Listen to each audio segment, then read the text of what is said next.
Don't call it. Tie ball game, worst can happen, we go to overtime. Why are they not fouling? Jumper Murray got it to hard. Denver mounts a comeback. They win game number 2. And the Lakers can take that L on the way out. The Lakers trying to avoid a 3-0 hold tonight as they return home to face Murray and the Nuggets for Game 3. After Murray's game-winning shot, Lakers' Anthony Davis was visibly frustrated. In his post-game presser yesterday at Lakers shoot-around, he had this to say about the final sequence of Game 2. We have stretches where we just don't know what we're doing on both ends of the floor. And those are the ones that cost us. I just think sometimes the plays don't turn out the way you think they should, and you know the frustration sets in a little bit. But I don't think it's for us not being organized. I mean, I think I have incredibly talented coaches all along my staff, and we pride ourselves, whether it's a practice, a shoot around, a film session, a game, whatever. We pride ourselves on being, you know, highly efficient and organized. And so I just chalk that up to being frustrated. You know, it's an emotional game and the way it ended and all of that. But, you know, I'll agree to disagree on that one. All right. Darvin Ham squashing it there. Stephen A., let me ask you this. Do you feel like AD's comments on Ham's coaching are a big deal? Yes, it is. To me, it is. Let me say this.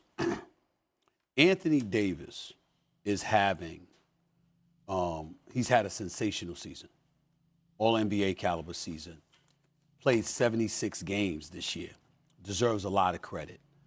And he, to me, he acts out of character when he comes across as a bit truculent or having an attitude. That's not Anthony Davis. Anthony Davis actually, you know, pretty much stays himself, one of the nicest guys you can ever meet. He really, really is. But he has to be sensitive to what he just said the other day. Wendy, Legs, I want to remind everybody this about the Lakers coach, Darvin Ham. Darvin Ham is only in his second season in the NBA. We all believe he going home in the first round. Last year, he went home in the conference finals. The only team that's beaten him is the Denver Nuggets. Think about that. The only team that's beaten him in the postseason is and will be the Denver Nuggets.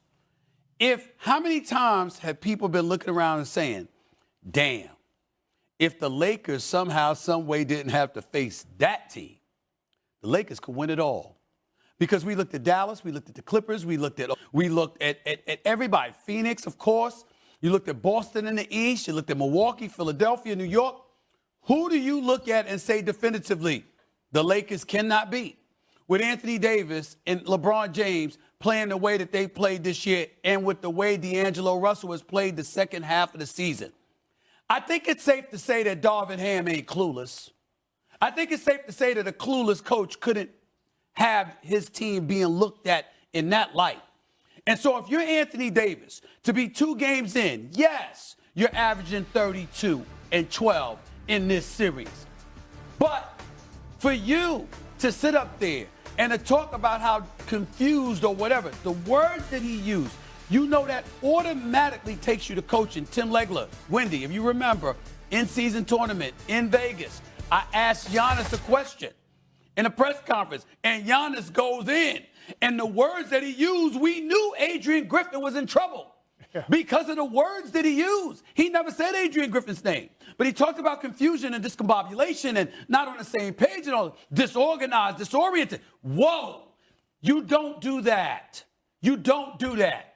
Anthony Davis has been around long enough to know how that would be interpreted, and I found that very unfortunate, especially when you went scoreless in the fourth quarter. You only attempted 1 shot, and you didn't score for the final 17 minutes of the game when Jokic was your opponent on the other side.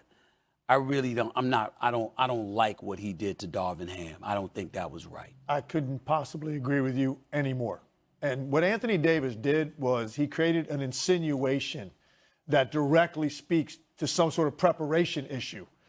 And that's just not what I watched. First of all, in that game, that's not what I watched. That's a team that couldn't have played really better to build the lead. Now, They had some defensive decisions to make down the stretch. I don't know that I would have gone in the way that they did with single coverage on Jokic as much as they did late in the game.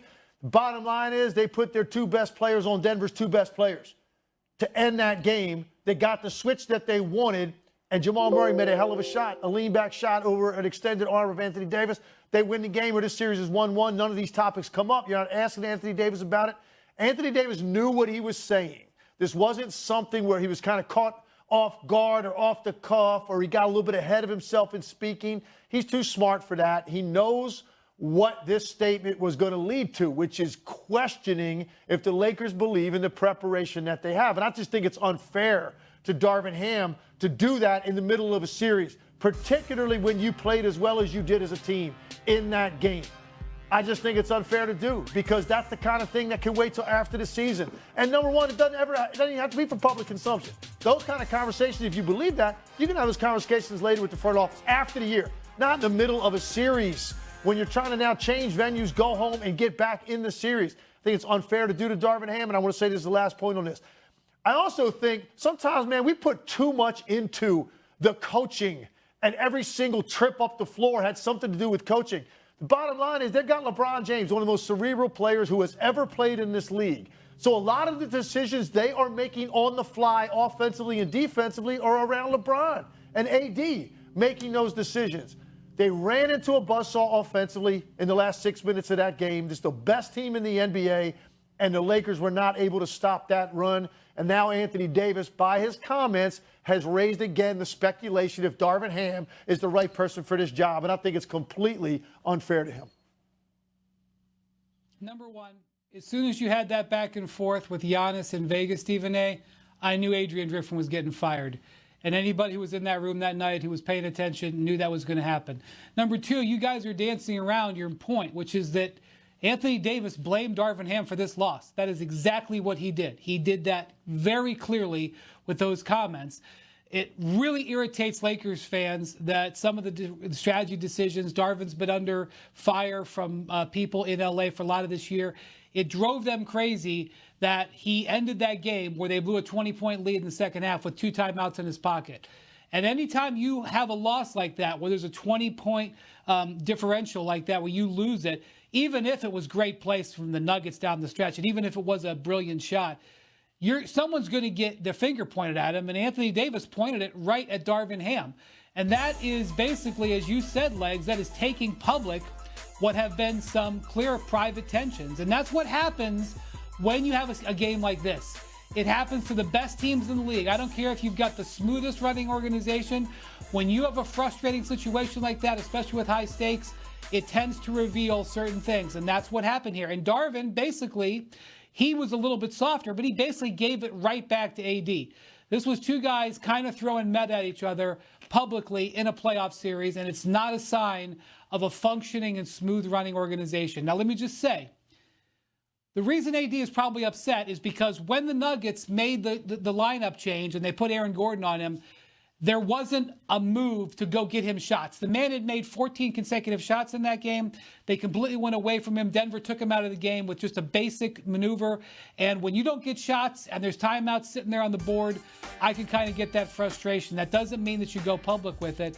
The other thing is that Darvin Ham, he has got a challenge with him that is probably not pointed out enough, which is that he doesn't have that many two-way players, especially on the perimeter. You know, D'Angelo Russell and Austin Reeves are not good defensive players. So he's scrambling a lot of times with his lineups and who he arranges to try to get his team to defend. The Lakers are not a good defensive team. They are a worse defensive team this year than they were last year, and he's scrambling to figure that out. But it is not good in the middle of a fight, which they are right now, where you've got a star player and the coach going back and forth with microphones, and that's exactly what we got here. Well, let me tell you this, a couple of things real quick. First of all, Darvin Ham, again, hasn't lost to anybody but the Denver Nuggets.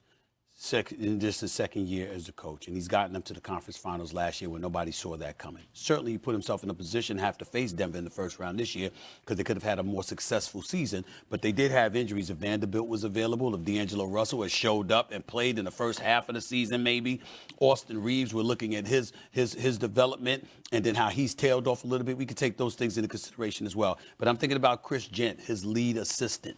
who obviously has a very good resume as an assistant coach. Don't talk to me about Phil Handy. Everywhere he's been as an assistant, they've won championships. In terms of player development and what he's been able to do, okay, not just in Cleveland, not just in Toronto, but in the bubble with the Lakers, okay? There's not, you don't talk to me about a lack of preparation when you go to final 17 minutes without scoring a point. Come on, man. I mean, Anthony Davis, I don't give a damn what was lacking. I don't give a damn what little alteration Mike Moore made or what, or whatever. I'm just saying, I'm Michael Malone, I'm sorry. I don't care. At the end of the day, when you're that great, you don't have an excuse to point the finger in a different direction when you go to final 17 minutes of a pivotal game 2 where you got a 20-point lead and you don't score a single point. Not a single point. All right, Tim, final one word last here. comment on this, because this it was something Wendy said triggered this in my mind. No star player in the history of this league has ever had a viable excuse that they didn't get the ball. I'm sorry. Guys that talented, they find a way to get the ball. There's no excuse for that. First of all, you're a magnet for the ball because role players want to get the ball to those two guys. So naturally, the ball's going to gravitate towards you, particularly when you got it rolling. So I just don't think that's ever – you don't hear great players historically talk about, well, I just didn't get the ball tonight. That's just not a viable excuse because the ball funneled to you. That's the way